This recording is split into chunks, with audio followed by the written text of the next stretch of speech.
Hello everyone, it's Rebecca Caro here.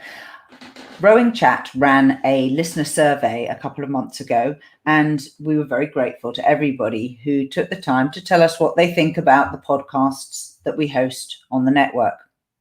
Today I'm going to tell you about some of the results and what we're going to do about them and what we've learned. So kicking off, who are you and how do you listen?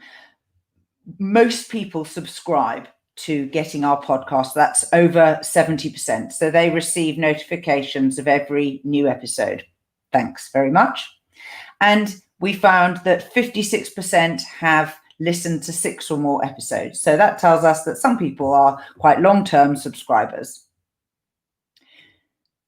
In terms of frequency of listening, 31% listen almost always, 47% occasionally, 13% rarely, and 9% always. And most of you listen to around 75% of the episode, that's 24%, and 61% listen always to the entire episode. Now, let's go on to your satisfaction. We asked a range of questions about key things that we think matter in delivering good podcasts. And you were asked how important each one was and your satisfaction with it. So they give a relative score. The top 4 issues were content, the overall quality, the hosts, and the audio quality. All of these scored over 8.5 out of 10 in importance, with the content scoring 9.4. So it's the most important thing. It's the reason why you listen.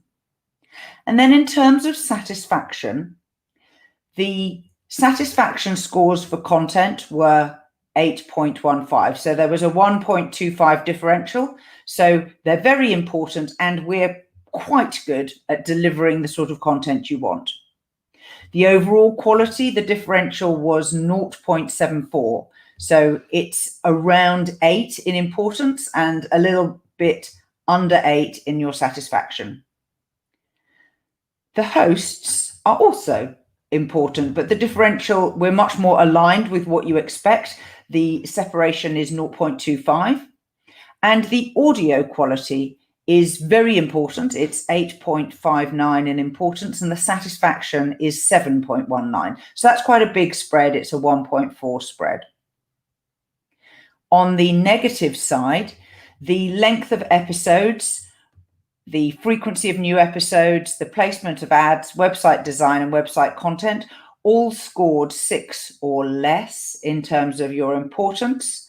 And most of them scored over 7. In fact, all of them were over 7. And the highest score was reliability, which is new episodes when promised, where the satisfaction is 9.2 and the importance is 6.1. So it's not very important to you, but we're over delivering. So thank you for that, and we're pleased.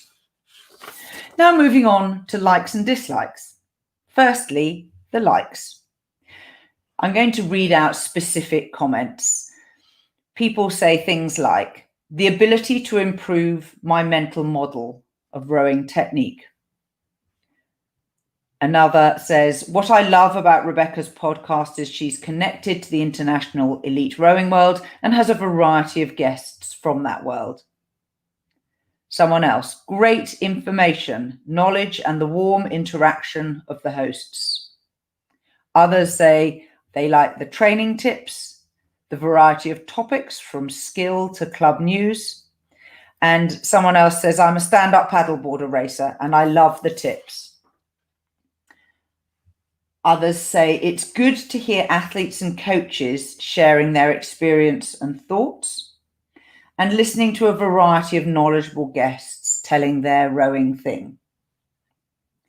A couple of the listeners specifically mentioned the Faster Masters podcast, which I do with Marlene Royal. People said the Faster Masters hosts are 2 experienced female rowers who speak well and keep a friendly, relaxed flow of conversation and information. The global reach of a Brit and a Canadian coming with different aspects and training and race situations. I like the different formats, interviews, listeners' questions, seasonal topics, etc. It's always relevant to me. And another says, some Masters Rowing information sources remind us to wear sunscreen or drink enough water or suggest that we warm up before exertion. These are important for sure, but really, Marlene takes serious Masters rowers seriously and knows about striving and excellence in Masters rowing and helps us achieve our goals through smart training and hard work. I very much like the specifics, like descriptions of training categories, how to pace a 1K erg race, and other info that we can really put into practice that makes a difference.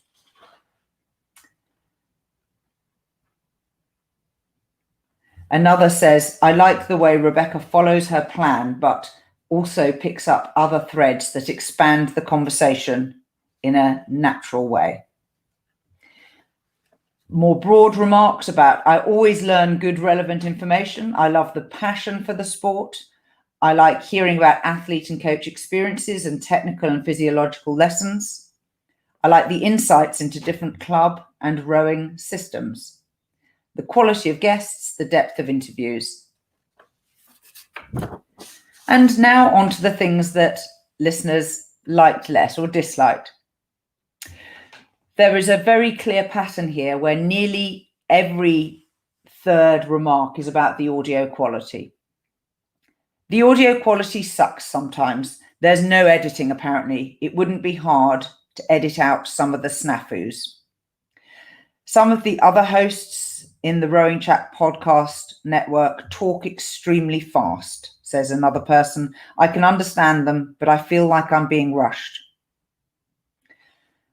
Another says there's quite a few different shows and you don't make it easy to sort the content. And also the interplay between your YouTube stuff, your web stuff, and your podcast stream is confusing. Thank you for that remark. Someone else says that they get a frozen screen sometimes.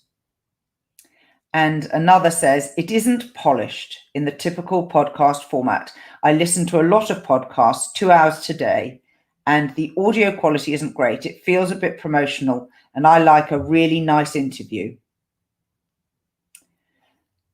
Here, someone else says, it's sometimes difficult to hear, especially when rebroadcasting live interviews, such as the recent convention or rower interviews at the head of the Charles were difficult to hear. Another says, I'd rather short, very focused episodes so I can search for a topic of interest and get straight to that content. If I can respond to that remark, most of the episodes have timestamps in the show notes, so you should be able to jump straight to the section that's what you're listening for. Another says, being Southern Hemisphere based, some of the episodes are not as relevant for me. Another has said it's not available on YouTube. That's actually incorrect. There is a YouTube channel called RowingChat. Someone else says, if anything, I dislike the length. Over an hour is testing. So thank you for that. I've noted that. Here's a remark. I really enjoy the podcast, but audio is a particular problem for me as I listen on a smartphone speaker with the volume maxed, commuting in the Los Angeles highway traffic.